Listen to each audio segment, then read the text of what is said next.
छत्तीसगढ़ में किस पार्टी की सरकार बनेगी और किसकी नहीं बनेगी, इसको लेकर रोज नए सर्वे रिपोर्ट सामने आ रहे हैं। वहीं पर एक सर्वे रिपोर्ट सामने आई है जिसमें केंद्रीय गृह मंत्री अमित शाह द्वारा बताया गया कि जुलाई माह में जो सर्वे कराया गया था उसकी आंतरिक सर्वे में भाजपा को छत्तीसगढ़ की 90 विधानसभा सीटों में से 34 पर जीत मिलती दिखाई दे रही थी। लेकिन जब मतदान हुआ तब इसके बाद ये आंकड़ा बदल गया और यह आंकड़ा अब पहुंच चुका है 48 पर।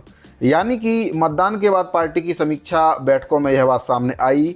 बूथ स्तर पर किए गए सर्वे में मिले फीडबैक के आधार पर भाजपा का सरकार बनाने का दावा है। वहीं पर सरकार बनाने के लिए 46 सीटों की ज़रूरत है।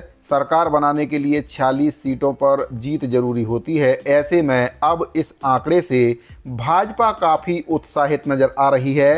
राष्ट्रीय स्वयंसेवक संघ ने भी एक सर्वे कराया था, आंतरिक सर्वे। उसमें 55 सीटों पर जीत की संभावना व्यक्त की गई थी, लेकिन 17 सीटों पर कड़ा मुकाबला भी उसके रिपोर्ट के अनुसार बताया गया था।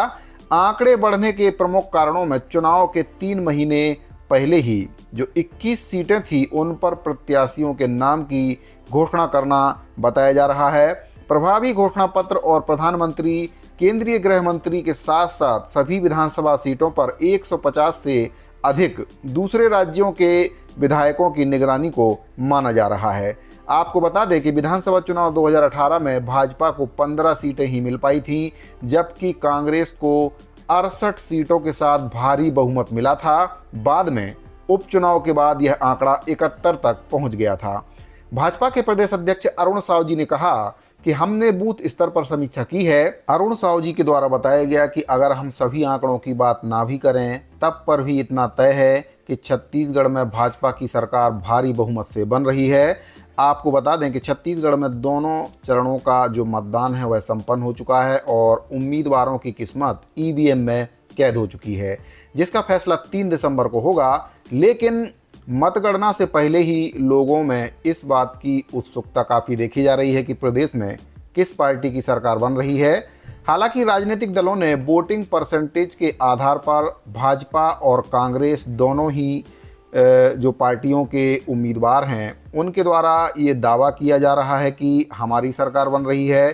कांग्रेस कह रही है कि हमारी सरकार बन रही है। लेकिन अब ये देखने वाली बात होगी कि किसके दावे में कितनी सच्चाई है। इसका फैसला 3 तारीख को ही पता चल पाएगा कि किस पार्टी की सरकार छत्तीसगढ़ में बन रही है। वहीं पर दूसरी ओर लोगों में एग्जिट पोल को लेकर भी काफ़ी बेसब्री से इंतजार है, जिसमें रिजल्ट से पहले ही सर्वे के आधार पर यह उम्मीद जताई जाती है कि किस पार्टी की जीत हो रही है और किस पार्टी की हार हो रही है। लेकिन इस बार एग्जिट पोल से पहले ही सोशल मीडिया पर ओपिनियन पोल शुरू हो गया है और सोशल मीडिया पर तेज़ी से जो ओपिनियन पोल है वह वायरल हो रहा है और उसमें एक पार्टी को काफ़ी भारी बहुमत से विजयी होते हुए बताया गया है। इसमें कई सीटें हैं जिस पर बीजेपी को बढ़त मिलते हुए नज़र आ रही है, कई सीटों पर कांग्रेस को बढ़त मिलते हुए नज़र आ रही है। तो देखने वाली बात यह है कि ये ओपिनियन पोल में कितना सच है इसके बारे में अभी कह पाना संभव नहीं है। लेकिन जो ग्राउंड की रिपोर्ट है उसके आधार पर इस ओपिनियन पोल को बनाया गया है और इसमें जो सच सामने निकल कर आ रहा है उसमें ये बात निकल कर आई है कि छत्तीसगढ़ में बड़ा फेरबदल होने वाला है। इसके बारे में पूर्व मुख्यमंत्री डॉक्टर रमन सिंह जी के द्वारा भी वीडियो जारी कर बताया गया है कि छत्तीसगढ़ में इस बार छत्तीसगढ़ की जो जनता है वह किस पार्टी को अपना बहुमत दे रही है। आप सुन सकते हैं वीडियो में। 3 तारीख के रिजल्ट की प्रतीक्षा पूरे छत्तीसगढ़ को, पूरे देश को है और 3 तारीख के लिए भारतीय जनता पार्टी और भारतीय जनता पार्टी के हजारों लाखों कार्यकर्ताओं की मेहनत है। केंद्रीय नेतृत्व ने भी पर्याप्त यहाँ पे समय दिया और जिस प्रकार अभियान चले हैं प्रथम और द्वितीय चरण में, आज मैं दावे के साथ कह सकता हूँ कि अब मुझे कोई शंका नहीं है कि भारतीय जनता पार्टी की स्पष्ट बहुमत के साथ छत्तीसगढ़ में सरकार बनने जा रही है और वो चाहे प्रथम फेज का हो या द्वितीय फेज का हो, बस्तर का हो या सरगुजा का हो या मैदानी क्षेत्र का हो, सभी जगह से जो खबरें और रिपोर्ट आ रही है, सभी जगह कार्यकर्ताओं से और अन्य लोगों से चर्चा हो रही है, उन सब की निष्कर्ष यही निकलता है कि भारतीय जनता पार्टी कम से कम 52 से 54 सीटों पे बढ़त के साथ सरकार बनाएगी और स्पष्ट बहुमत के साथ हम सरकार बनाने में सक्षम होंगे। तो जो ओपिनियन पोल है उसके आधार पर भाजपा को 50 से 55 सीटें मिलने का अनुमान है। इसका प्रमुख कारण है मोदी की गारंटी। जो घोषणा पत्र भाजपा के द्वारा बनाया गया था उसको नाम दिया गया था मोदी की गारंटी। कई ऐसे महत्वपूर्ण फैसले उस घोषणा पत्र में किए गए हैं, जैसे कि महिलाओं के लिए 12,000 रुपये वार्षिक जो महतारी बंधन योजना है उसके माध्यम से दिया जाएगा, एक मुश्त सीधे उनके खाते में दिया जाएगा।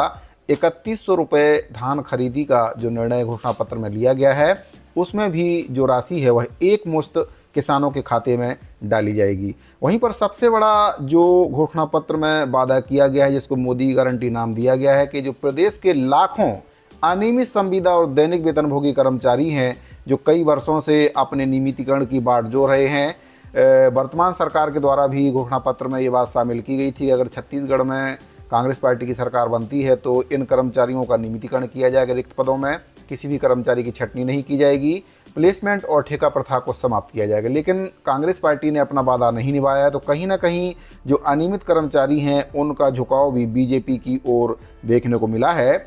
वहीं पर मुख्यमंत्री की बात करें तो अमित शाह जी के द्वारा ये बताया गया है कि इस बार छत्तीसगढ़ में अगर भाजपा की सरकार बनती है तो मुख्यमंत्री का चेहरा ऐसा होगा जो किसी ने सोचा नहीं होगा। साथियों, आपकी इस पूरे मैटर पर क्या राय है? किस पार्टी की सरकार छत्तीसगढ़ बन रही है? कमेंट बॉक्स में जरूर बताइए। मिलते हैं अगली वीडियो में। धन्यवाद।